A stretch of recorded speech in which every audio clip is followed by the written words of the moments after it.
손에 잡히지 않는 어떤 것. 여러분 잘 지내고 계신가요? 네. 네. 요즘에 이제 대면 예배 시작하면서 막 반가운 얼굴들도 있고 여전히 아직 못 보는 저희 찐따반 친구들도 있고요. 네, 너무나 보고 싶다 얘들아. 온라인 예배 드리고 있니? 그 외에 아직도 못 나오고 있는 친구들, 네, 함께 교회에서 만나서 예배하는 그런 좋은 시간 가졌으면 좋겠습니다. 이 시간 예수 열방의 소망 찬양할 텐데요. 우리 신나게 또 박수 치면서 지금 찬양하겠습니다.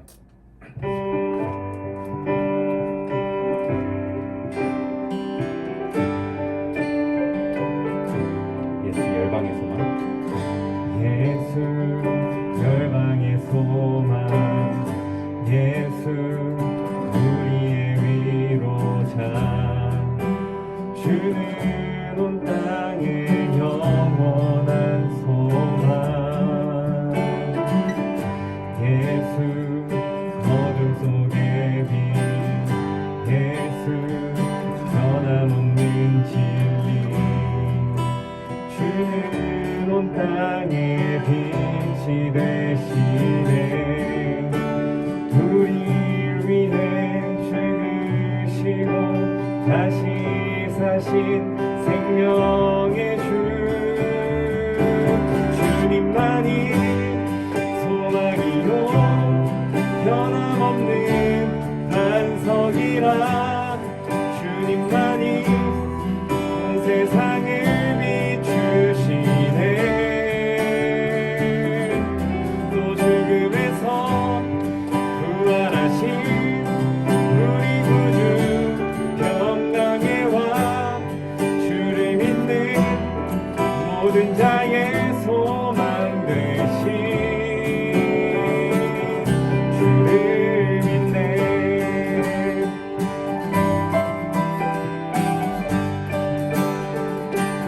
예수 열방의 소망. 예수 열방의 소망.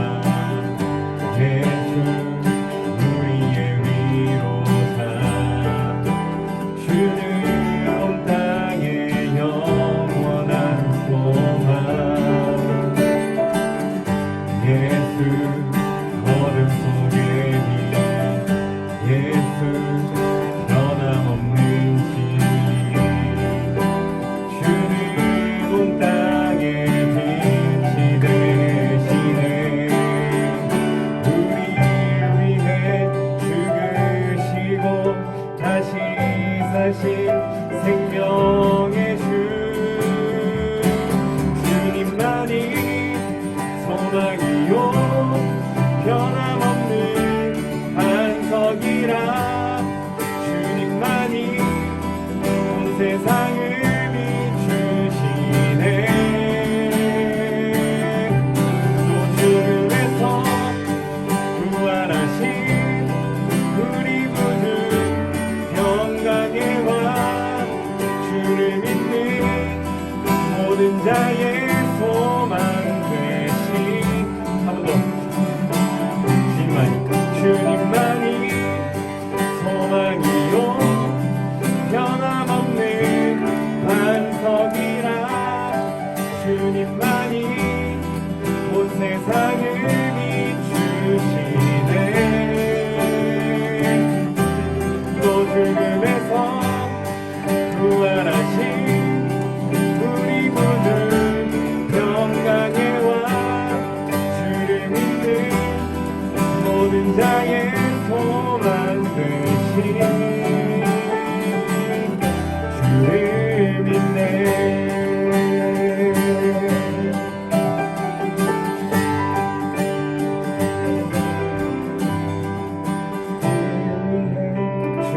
죽으시고 다시 사신 생명의 주. 우리를 위해 죽으시고 다시 사신 생명의 주. 주님만이 소망이요 변함없는 반석이라. 주님만이 온 세상을 비추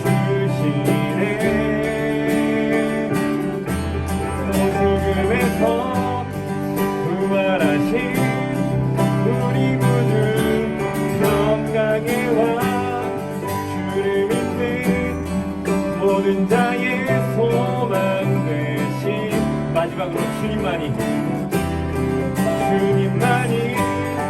소망이요 변함없는 반석이라 주님만이 온 세상을 비추시네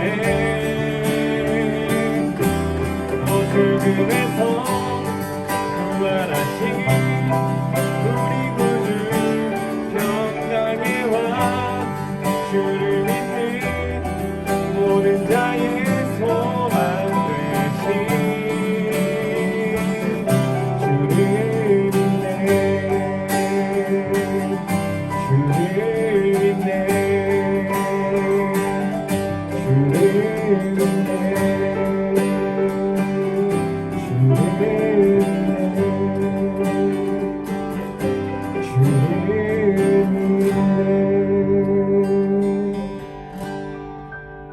아멘.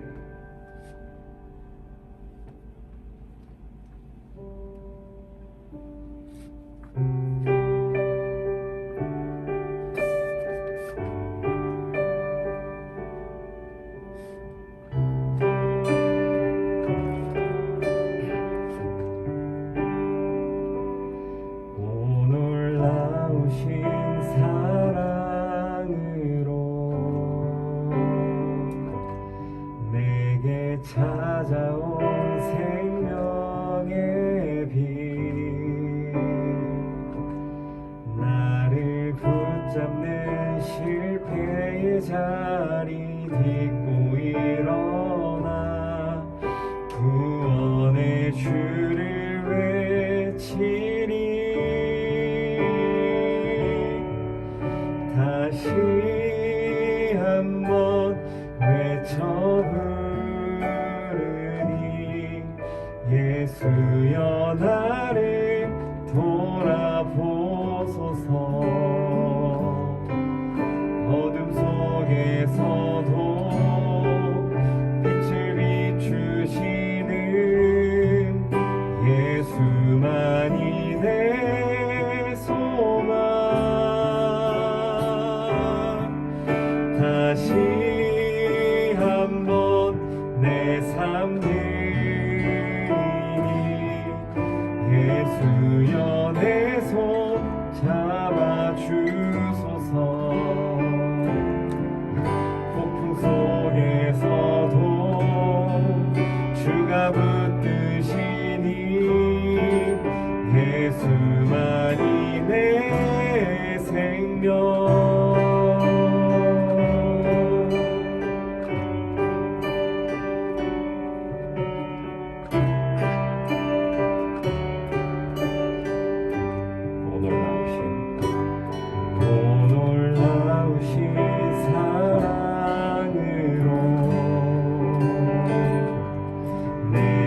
찾아온 위로의 빛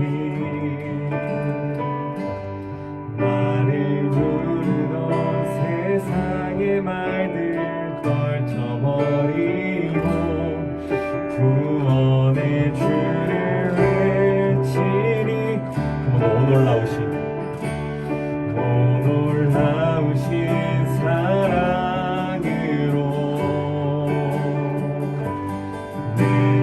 찾아온 위로의 빛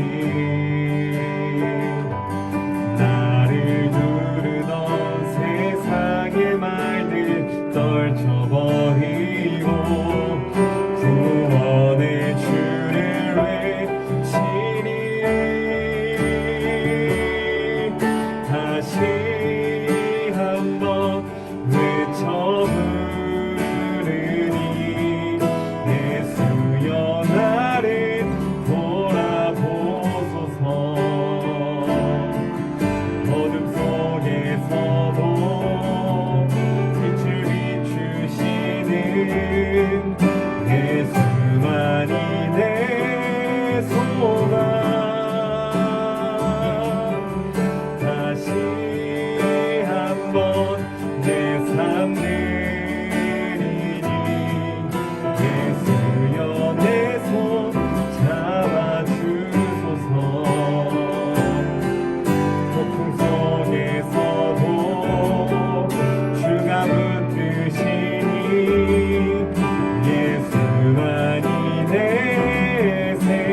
다시 한번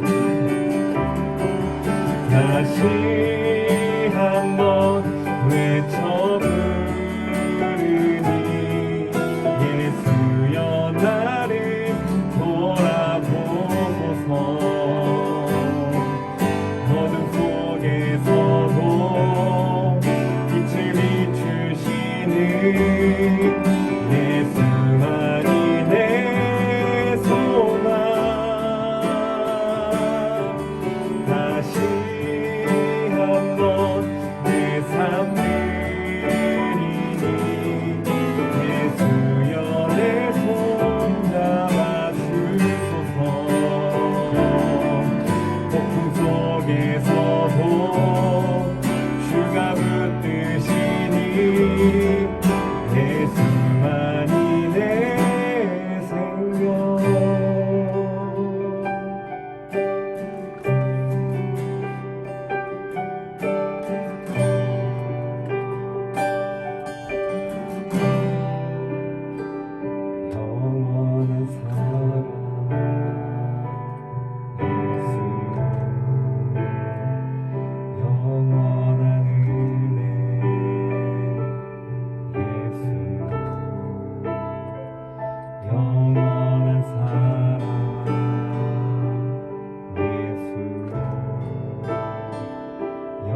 주님 내가 주의 장막을 사모합니다.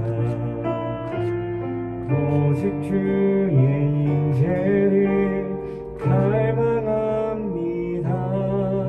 주의 집에서의 하루가 다른 곳의 첫날보다 좋으니 주 사랑 안에 머물며 사랑 노래합니다. 주님 내가 주의 장막을 사모합니다. 오직 주의 임재를 갈망합니다.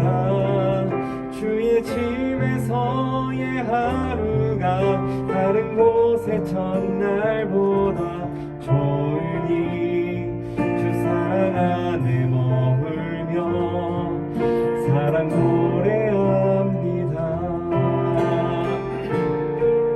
나의 평생에 단 한 가지 소원 주의 아름다우심 보며 사랑 노래하는 것 나의 왕 되신 주님의 얼굴 구하며 주 사랑 안에 머물러 사랑 노래합니다.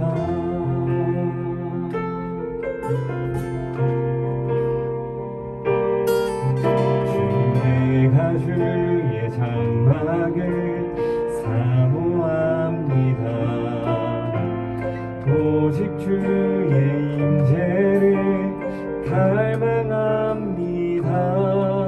주의 집에서의 하루가 다른 곳의 첫날보다 좋으니 주 사랑 안에 머물며 사랑 노래합니다. 나의 평생에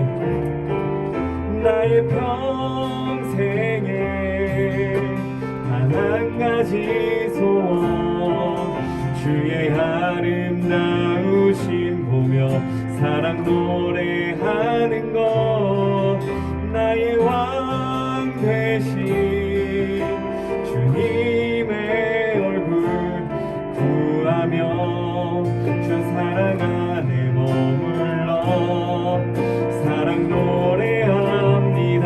나의 평생에 단 한 가지 소원 나의 평생에 단 한 가지 소원 주의 아름다우심 보며 사랑 노래하는 것 나의 왕 되신 주님의 얼굴 구하며 주 사랑 안에 머물러 사랑 노래합니다. 나의 평생에 단 한 가지 소원 주의 아름다우심 보며 사랑 노래하는 것 나의 왕 되신 주님의 얼굴 구하며 주 사랑 안에 머물러 사랑 노래합니다.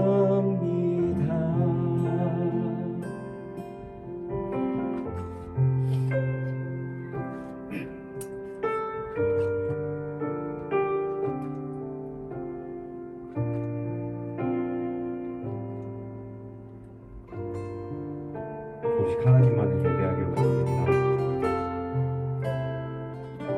나의 모든 헛된 시간들을 내려놓고 주님과 함께하는 그 시간을 갈망하며 그것만을 소원하며 오직 주님의 사랑만이 나를 가득 채울 수 있다는 것을 오직 주님만이 나의 모든 것이 되신다는 것을 나의 진정한 왕이시라는 것을 주님 깨달을 수 있기를 원합니다.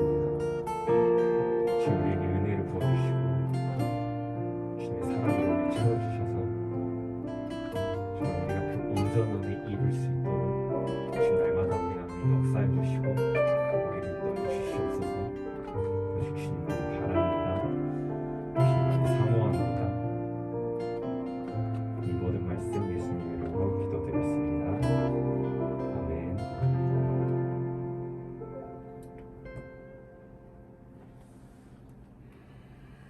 수고하셨습니다. 네.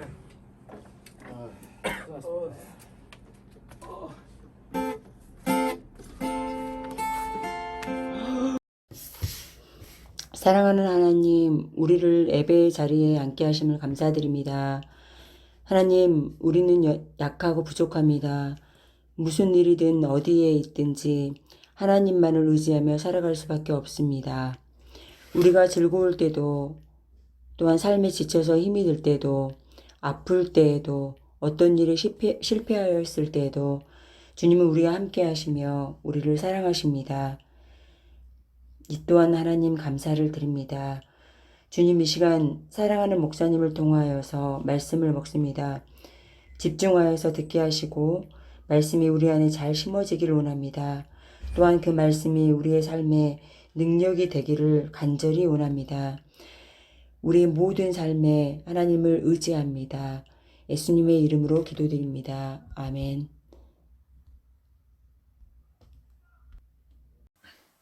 네, 사랑하는 우리 친구들, 우리 선생님들 반갑습니다. 네, 우리 함께 사도신경으로 신앙 고백하신 후에 말씀으로 하나님 앞에 예배드리겠습니다. 사도신경 하시겠습니다. 전능하사 천지를 만드신 하나님 아버지를 내가 믿사오며 그 외아들 우리 주 예수 그리스도를 믿사오니 이는 성령으로 잉태하사 동정녀 마리아에게 나시고 본디오 빌라도에게 고난을 받으사 십자가에 못 박혀 죽으시고 장사한 지 사흘 만에 죽은 자 가운데서 다시 살아나시며 하늘을 오르사 전능하신 하나님 우편에 앉아 계시다가 저리로서 산자와 죽은 자를 심판하러 오시리라. 성령을 믿사오며 거룩한 공예와 성도가 서로 교통하는 것과 죄를 사하여 주시는 것과 몸이 다시 사는 것과 영원히 사는 것을 믿사옵나이다. 아멘. 네, 아주 반갑습니다. 우리 친구들, 우리 선생님들 잘 지내고 있지요? 예. 뜨거운 여름이기는 한데 요즘 좀 날도 굳이기도 하고 이제 그랬었는데 잘 지냈으리라 믿습니다. 네, 오늘 이렇게 말씀 계속해서 우리가 10계명 보고 있는데 5번째 계명 내 부모를 공경하라입니다. 우리 출애굽기 20장 12절 함께 읽도록 하겠습니다. 예, 우리 함께 한 목소리로 읽겠습니다. 내 부모를 공경하라. 그리하면 내 하나님 여호와가 내게 준 땅에서 내 생명이 길리라. 아멘. 네, 그래요. 하나님께서 부모님을 공경하래요. 그러면 하나님께서 주신 땅에서 내 생명이 길리라 이렇게 말씀하셨습니다. 지난주에 저는 좀 이렇게 마음이 아팠어요. 이제 제가 둘째 아이하고 이렇게 잠깐 대화를 하는 중에 제가 이제 어떤 것을 이렇게 이제 좀 절제를 시켰어요. 그랬더니 그거에 대해서 굉장히 저에게 뭐 화를 내는 거예요. 막 대놓고 이렇게 막 이렇게 하는 건 아닌데 그걸 딱 거절하는 거예요. 이제 저는 제가 절제를 시킨 거는 다름이 아니라 딸아이를 위해서 한 거죠. 근데 그것을 이렇게 거절하고 자기 그냥 고집대로 하고 또 실제로 그렇게 하더라고요. 제가 그거를 보면서 참 이렇게 마음이 이렇게 답답해졌어요. 그러면서 제 안에 여러 생각들이 들고 특별히 이제 제가 이번 한 주간 이렇게 내 부모를 공경하라 이 말씀을 이렇게 준비해야 되고 또 준비하고 있었는데 근데 그게 저에게 특별한 어떤 의미로 이렇게 와 닿았어요. 그래서 제가 오늘 말씀을 준비하면서 그래 조금 다를 때와 다르게 이렇게 약간은 어려울 수 있는데 어쨌든 우리의 삶의 이야기다라는 생각이 다시 한번 듭니다.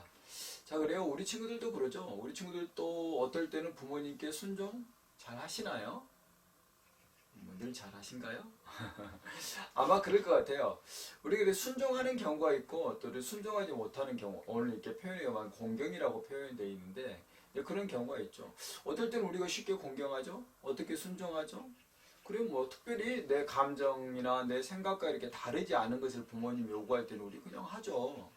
아니면 내가 원하는 것을 마치 부모님 말씀하시면 당연히 또 그렇게 하겠죠. 아니면 나에게 유익이 돼. 내가 그렇게 하면은 부모님 나에게 용돈 좀 주시지 않을까? 아니면 나에게 이러이러 해 주시지 않을까? 라는 그런 기대 때문에 자기의 유익을 위해서 또 순종할 수 있죠. 또 어떤 것은 그냥 좀 싫기는 하지만 그래 이 정도는 할 수 있지라고 생각해서 하는 경우도 있겠죠. 그렇다면 이제 우리가 또 어떨 때는 이렇게 부모님 말씀에 순종하지 못할까를 한번 생각해 봐야겠죠. 어떨 때일까요?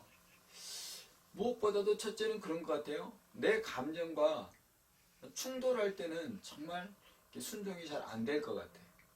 그리고 또 내 생각과 또 다를 때 또한 우리 이렇게 부모님께 순종하기가 조금 어려울 것 같아. 내 마음에 맞지 않을 때. 그럴 때 우리는 문을 꽉 닫아버리고 들어가거나 아니 문만 닫나 내 마음의 문을 닫아버릴 때도 있겠죠. 근데 오늘 말씀 조금 전에 우리가 읽었잖아요. 하나님께서 제5계명을 말씀하시면서 이렇게 말씀하셨단 말씀입니다. 내 부모를 공경하라.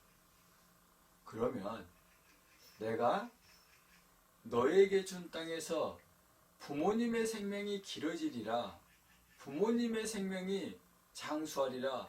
부모님에게 좋은 일이 생기리라. 이렇게 말씀하지 않으셨다라는 거예요. 어떻게 말씀하셨어요? 그래요. 내가 내게 준 땅에서 네 생명이 누가? 부모를 공경하는 너의 생명이 길리라. 즉 네 삶이 형통하리라 라고 말씀하셨다라는 거예요. 놀랍지 않나요? 우리는 내가 누군가를 공경하면, 내가 누군가에게 복종하면, 내가 누군가에게 순종하면 그에게 유익이 있을 걸로 생각하는데 하나님은 그렇게 말씀하시지 않는다. 오히려 순종하고 복종하는 나에게 유익이 있다라고 말씀하신다는 거예요. 오늘 이 말씀을 조금 깊이 한번 나눠보기를 소망합니다. 오늘 저는 설교 제목을 제5계명 복종, 가장 멋진 용기라고 이렇게 제목을 잡았어요. 정말 복종은 가장 멋진 용기일 겁니다. 그래서 오늘 말씀 통해서 그 용기가 얼마나 멋진가를 알게 될 뿐만 아니라 이제 그 용기를 가지고 우리가 복종하며 순종하며 경외하며 살아가는 저 여러분이 되기를 소망합니다. 자, 그래요. 여기서 우리가 먼저 그냥 공경하다라는 말을 조금 이해해야 되겠어요. 저는 오늘 공경, 복종, 순종이라는 말을 거의 그냥 같은 말처럼 사용할 것입니다. 왜? 그는 사실 크게 다른 말이 아닙니다. 공경하지 않고는 순종할 수 없어요. 순종하면은 공경할 수밖에 없거든요. 순종하고 복종하면, 순종하고 공경하면 복종할 수밖에 없어요. 복종하기 위해서는 그를 순종해야 되고 공경해야 되는 거예요. 근데 여기서 공경이라는 말은 단순히 어떤 마음의 심리적인 생각만을 말하는 게 아니라는 거예요. 그런다고 해서 신앙적인 것만도 아니에요. 이 공경이라는 것은 꼭 기억하십시오. 물질적인 것을 포함하고 있다라는 거예요. 그래서 우리가 하나님께 예배하면서 하나님을 사랑합니다 하면서도 하나님께 물질을 드리는 거예요. 마찬가지죠. 내가 부모님을 사랑해 부모님을 공경해 하면서 내가 부모님에게 도무지 내 물질을 내어주지 않는다면 그것 공경하는 것 아닙니다. 그래서 말씀드립니다. 공경에는 단순히 마음만 드리는 것이 아니라 말만 하는 것이 아니라 아니 기도만 하는 것이 아니라 내 물질을 그에게 내어놓는 것까지를 포함한다라는 것입니다. 그렇다면 우리는 부모님 공경을 통해서 무엇을 배울 수 있냐? 하나님께서 왜 내 부모를 공경하라 이 말씀을 십계명이 두 돌판에 쓰여졌는데 첫째 돌판은 그거예요.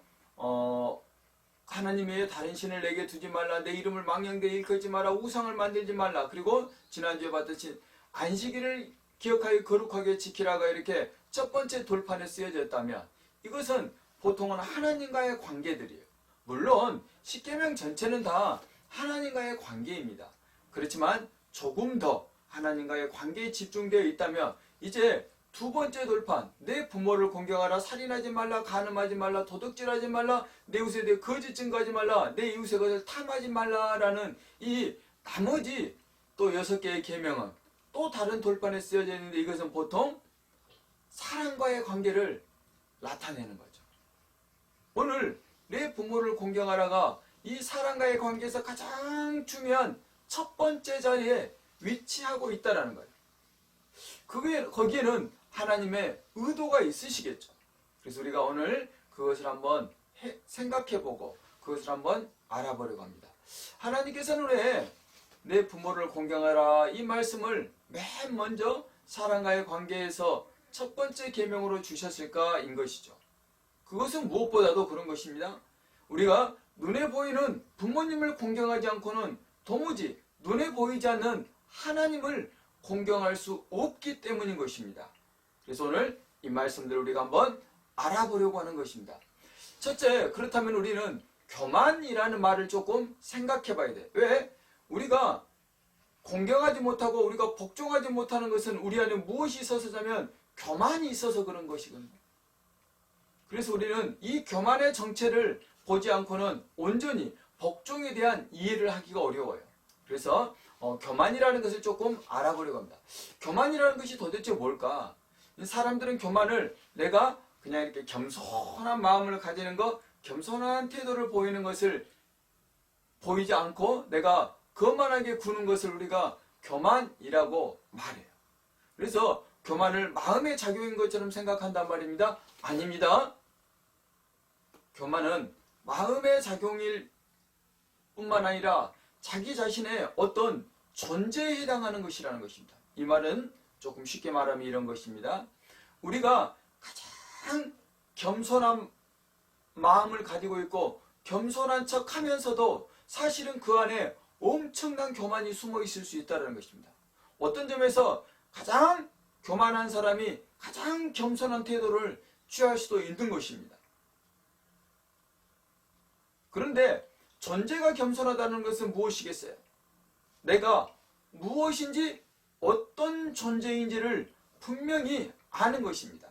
하나님 우리 인간을 하나님이 지으셨다 말씀하시고 하나님은 우리 인간을 흙으로 지으셨다 말씀하시고 하나님 우리 인간에게 하나님의 생기를 불어넣어 주셨을 때 우리 인간이 생명, 즉 살아있는 존재가 되었다라고 말씀하신다는 것입니다. 그래서 내 존재가 어떠함을 아는 것, 이것이야말로 우리가 교만하지 않고 겸손해지는 것이죠. 그래서 교만한 자는 그런 것입니다. 내가 누구인지를 모릅니다. 그래서 교만한 자는 자기를 절대자애로부터 떠나기를 원합니다. 우리가 탕자의 비유를 다 아시잖아요. 탕자가 어땠어요? 나 부모님에게서 떠나기를 원하는 거예요. 부모님, 내 몫만 주기만 하면 나 떠나 살 거예요 라고 말하면서 그는 부모에게 자신의 유산을 달라고 먼 나라로 떠나버립니다. 누가? 교만한 둘째 아들이 말입니다. 교만한 이처럼 하나님으로부터 부모로부터 그 어떤 내가 공경해야 될 대상으로부터 나를 떠나게 만드는 내 안에 있는 그 존재의 교만함을 말하는 것입니다. 뿐만 아니라 탕자의 형처럼 자기의 오름에 꽉 취해가지고 하나님마저도 틀린 것처럼 생각할 때가 있고 하나님 없이도 내가 얼마든지 바르게 옳게 좋은 것을 선택하며 살 수 있는 것처럼 생각하는 것. 탕자 형이 그랬잖아요. 아버지보다 그는 어느 순간 보니까 더 옳은 자가 되어 있어요. 아버지가 불의한 자가 되는 거예요. 아버지 언제 나에게 염소 새끼 한 마리라도 잡아준 적이 있냐며 아버지에게 따지는 그 큰아들의 모습을 우리는 볼 수 있는 것이죠. 이것이 전형적으로 교만이 보이는 것들입니다. 교만은 이처럼 하나님으로부터 부모로부터 아니 내가 순종하고 복종하고 공경해야 될 그 대상으로부터 나를 떠나게 하는 모든 것들. 그래서 성경은 말합니다. 교만이 모든 악의 근본이라고. 교만 때문에 인간은 탐욕에 빠지고 교만 때문에 인간은 타락의 자리로 빠지는 것입니다. 가장 교만했던 자가 누굽니까? 그렇죠. 아담과 하와였습니다. 그들은 하나님같이 되고자 원했습니다. 그래서 그들은 선악과를 따먹게 되는 것이고 그래서 그들은 하나님으로부터 분리된 존재, 하나님으로부터 떠난 존재, 하나님을 잃어버린 존재, 즉 타락한 존재, 죄의 존재, 사망의 존재들이 되고 마는 것이죠. 무엇이 우리를 그렇게 만든다고요? 그래요.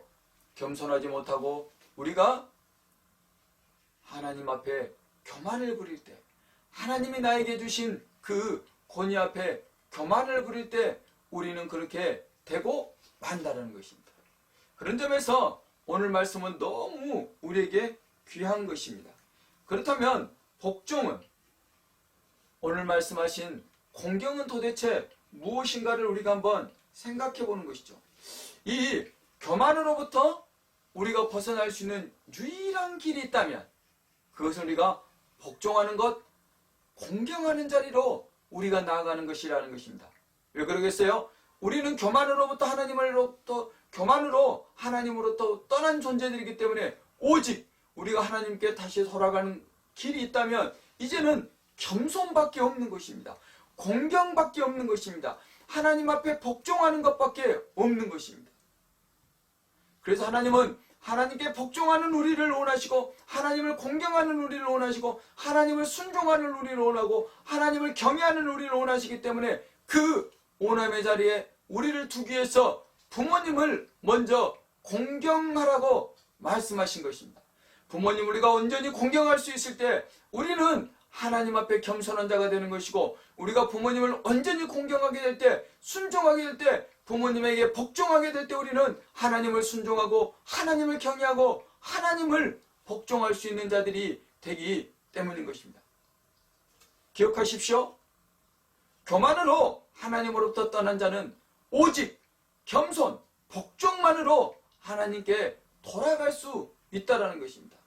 아담과 하와는 그렇게 교만으로 하나님으로부터 분리되어 버렸습니다. 그리고 저들은 죄의 존재, 사망의 존재가 되고 말았습니다. 그런데 예수 그리스도께서는 하나님께 복종하심으로써, 어떻게? 죽기까지 복종하심으로써 이제 그 타락의 자리, 그 죄의 자리, 그 사망의 자리에서 이제 우리를 생명의 자리, 하나님의 자녀의 자리, 하나님의 백성의 자리로 우리를 이끄셨다는 것입니다. 무엇이? 복종이 말입니다. 무엇이? 죽기까지 자기를 내려놓는 그 겸손이 말입니다.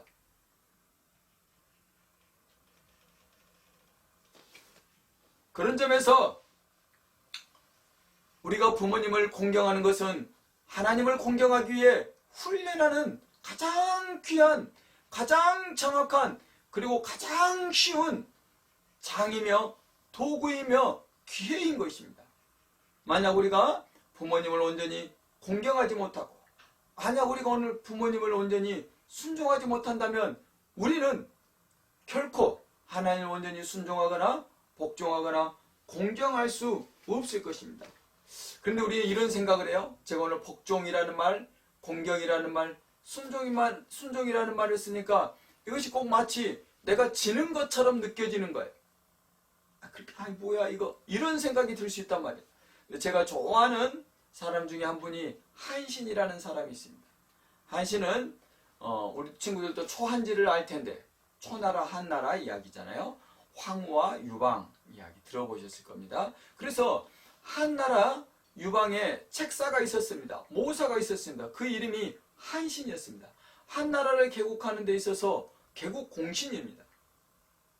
근데 그는 어느 날 이렇게 시장을 갑니다.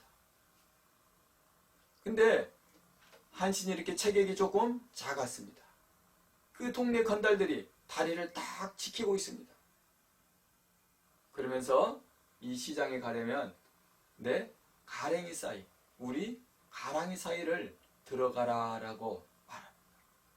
당시 선비들에게 무릎을 꿇어 다른 사람의 가랑이 사이로 들어간다는 것은 죽음 못지않은 치욕이었습니다.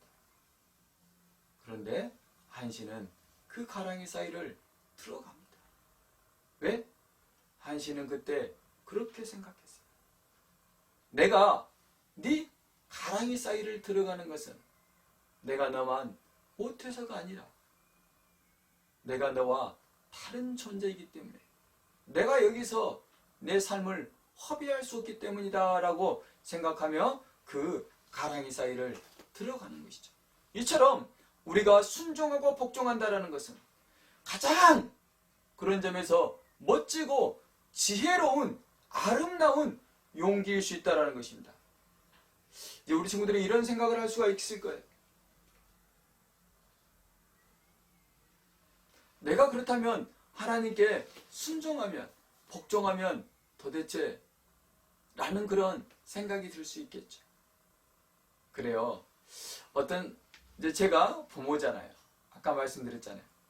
어떤 부모가 자식이 패배하기를, 피굴해지기를 원하겠어요. 그렇지 않죠?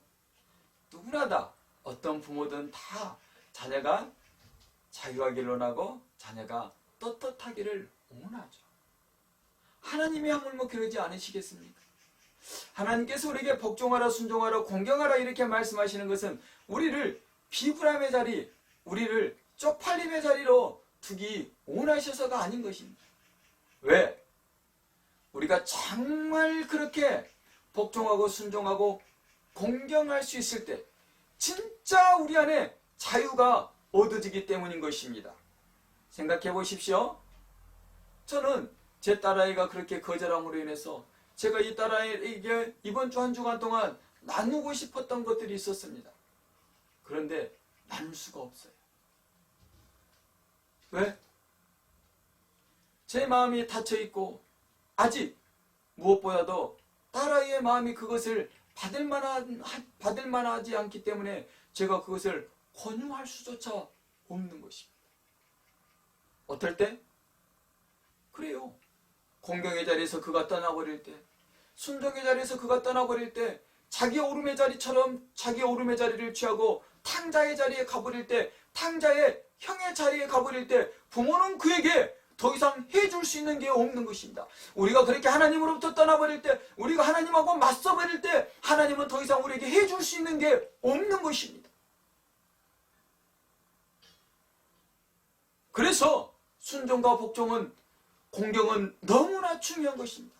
그래서 순종과 복종과 공경은 그 대상을, 순종하는 대상, 공경하는 대상, 그 복종하는 대상을 유익하게 하는 것이 아니라 오히려 순종하는 나, 복종하는 나, 공경하는 나를 유익하게 하는 것이고 나를 자유하게 하는 것입니다. 만약 딸아이가 아빠 알았어요? 그럼 그렇게 할게요 했으면 제가 그때 어떻게 했겠어요? 더 많은 것을 주고 싶었고, 더 맛있는 것을 주고 싶었고, 더 좋은 것을 주고 싶었지 않겠습니까? 그리고 그렇게 실제로 주지 않았겠습니까? 하나님도 우리에게 똑같으십니다. 하나님은 늘 우리에게 좋은 것을 주시기를 원하십니다. 하나님은 늘 여러분에게 복된 것을 주시기를 원하십니다.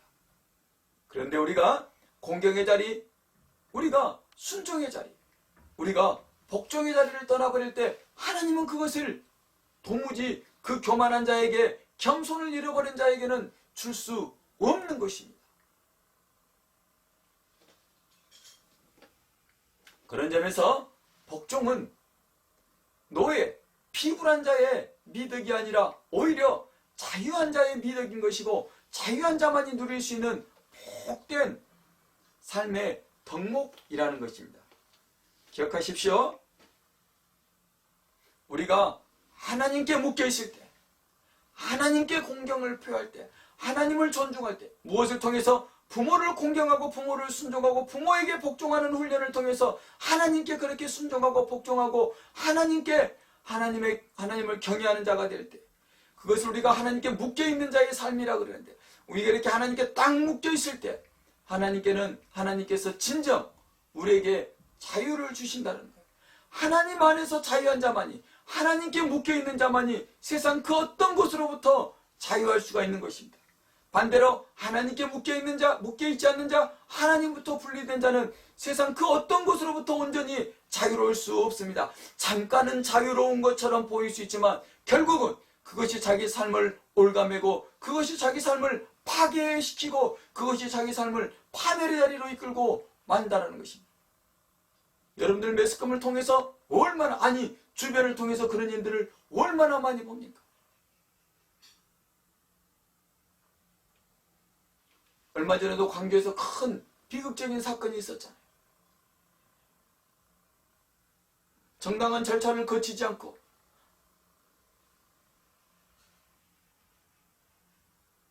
건물을 파괴해서 거기에서 생긴 부당한 이익을 부당하게 가지려고 했던 자들, 도무지 세상의 법에마저도 순종하지 못했던 그들 때문에 애꿎은 시민들의 삶들이 무너지고 죽음의 자리로 몰려가고 말았잖아요.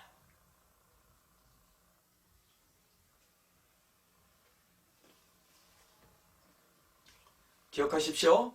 아담은 그렇게 하나님께 순종하지 못한 자였습니다. 그래서 하나님으로부터 떠난 자가 되고 말았습니다. 죄의 자리, 사망의 자리로 가고 말았습니다. 그러나 예수님께서는 우리에게 우리의 겸손의 모델로 나타나셨습니다. 그는 하나님이셨지만 인간이 되셨고, 그리고 인간이 되셔서 온전히 하나님의 뜻 앞에 순종하여 죽기까지 복종하여 이제 우리를 죄와 사망의 자리에서 구원의 자리, 하나님의 생명을 가진 하나님의 자녀와 하나님의 백성의 자리로 우리를 이끄셨다라는 것입니다. 그렇다면 이제 우리는 누구에게 우리는 복종할 것인가 라는 그 질문을 할 수 있어요. 물론 부모님께 공경하고 부모님께 순종하고 부모님을 복종해야죠. 그런데 우리 친구들이 이렇게 생각했어요. 아유, 우리 부모님은 이런 것들 때문에 나 복종하기 싫어요. 이런 것 때문에 도무지 공경할 수 없어요. 우리 부모님에게 이런 문제들이 있어요 라고 말할 수 있다라는 거예요. 베드로 사도는 이렇게 말했습니다. 너희에게 사랑을 표현하고 너희에게 관용한 자에게만 복종할 것이 아니라 너희에게 까다로운 자에게도 복종하라라고 말씀하셨습니다. 까다롭다는 것이 무엇이겠습니까? 내 마음에 들지 않는 것, 내 생각과 맞지 않는 것, 내가 원하지 않는 그것을 하는 그런 상대를 까다로운 자라고 말하는 것이죠. 복종은 대상을 가리는 것이 아닙니다. 복종은 내가 해야 하는 것이지 대상에 따라서가 되는 것이 아니라는 것입니다. 다만 바울 사도는 이렇게 말했습니다. 내 부모를 공경하라, 주 안에서 공경하라라고 말씀합니다. 여기서 주 안이라는 것은 무엇이겠어요? 내가 주님을 롤모델로 삼아서 주님의 생각과 마음을 가지고 주님을 신앙하는 그 신앙을 가지고 내 부모를 공경하라는 것이죠.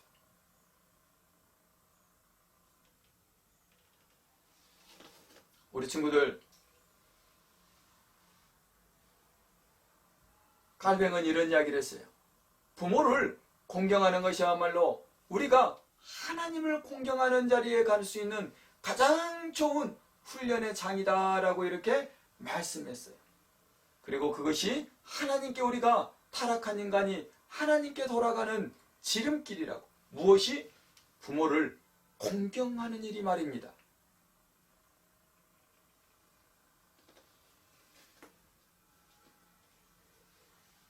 기억하십시오. 부모님이 이러이러한 것들을 갖추지 못해서 부모에게 이런 흠이 있어서라고 부모를 공경하지 못합니까? 아니요. 기억하세요. 내가 내 부모를 공경하지 못하면, 내가 내 부모를 무시하게 되면 결국 그 피해자는 누군가 된 줄 아세요? 내가 되는 거예요. 부모를 무시한 자가 어떻게 자기 자신은 대단하다고 생각할 수 있겠어요? 부모를 없이 여긴 자가 어떻게 자기 자신은 귀하다고 여길 수 있겠어요?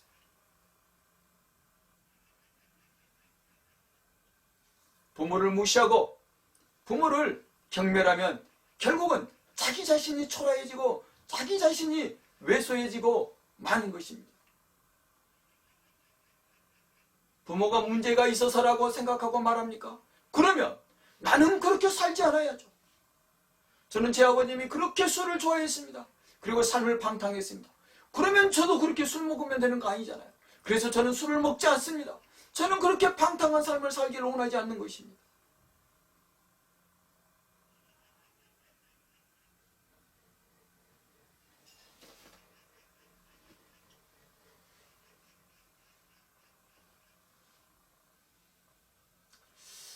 요즘 이런 것들을 좀 우리가 주의해야 됩니다. 예, 우리가 근대 과학이 발달하면서, 제가 오늘 공과 자료도 넣어놨지만, 근대 과학이 발달하면서 사람을 이렇게 봅니다. 태아라고 말합니다. 그러면서 정자와 난자가 만나가지고 수정을 통해서 이루어지고 그 발생 과정을 보면 꼭 다른 동물과 하등 다를 바가 없다라고 말합니다. 그러면서 이 인간의 생명에 대해서 경외심을 잃어버리게 만듭니다. 무엇이 과학이 말입니다. 무엇이 세상이 말입니다. 그런데 하나님은 그렇게 말씀하시지 않습니다.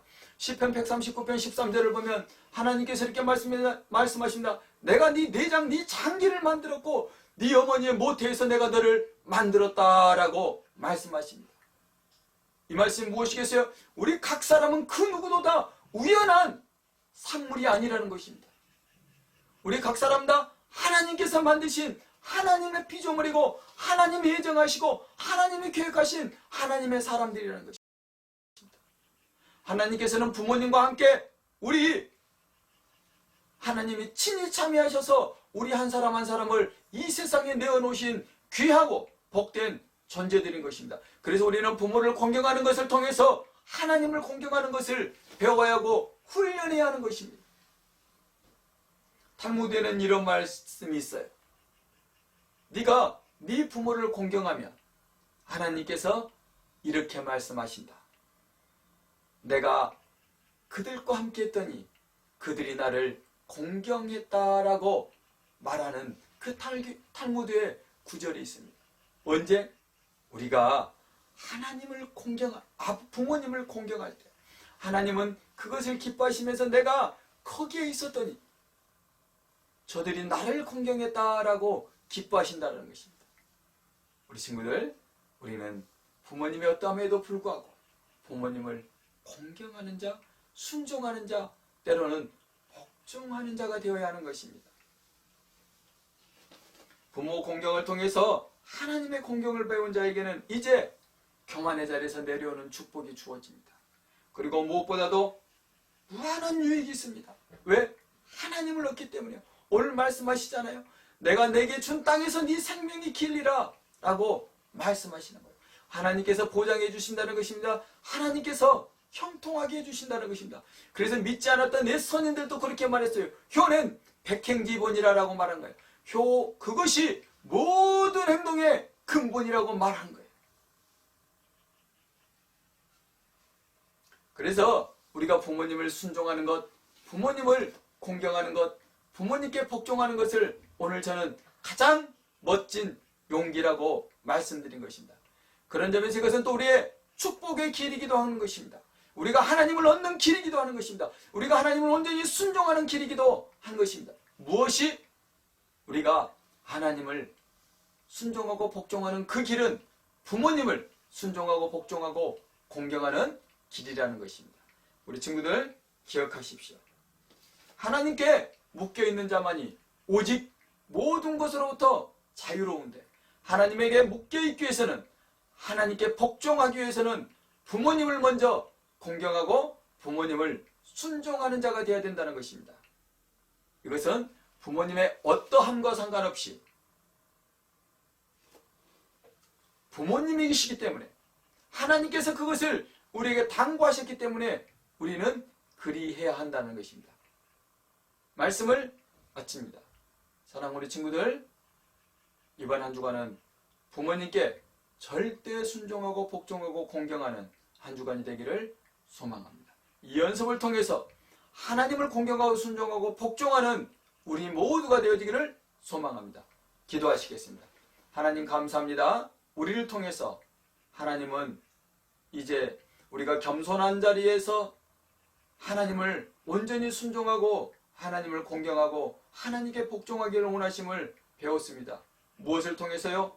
부모를 순종하고 공경하고 복종하는 것을 통해서 하나님을 순종하고 복종하고 경외하는 자, 즉 교만의 자리에서 내려와 겸손의 자리로 내려가기를 원하시는 하나님의 아버지의 마음을 만났고 또 그때 하나님께서 주시는 복이 있음을 알게 하셨습니다.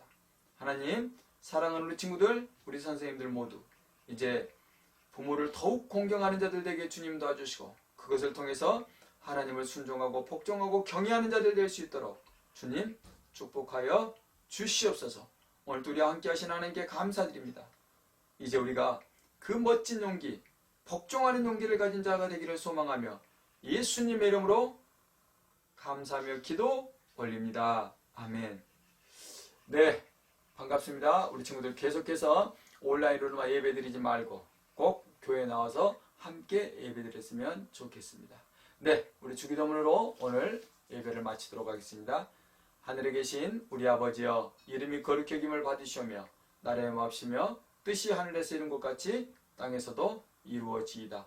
오늘날 우리에게 일용할 양식을 주옵시고 우리가 우리에게 죄진 자를 사하여 준 것 같이 우리의 죄를 사하여 주옵시고 우리를 시험에 들게 하지 마옵시고 다만 악에서 구하옵소서. 대개 나라와 권세와 영광이 아버지께 영원히 싸움나이다. 아멘. 네, 우리 친구들, 우리 선생님들 사랑합니다. 다음 주에 만나겠습니다. 바이바이. 손에 잡히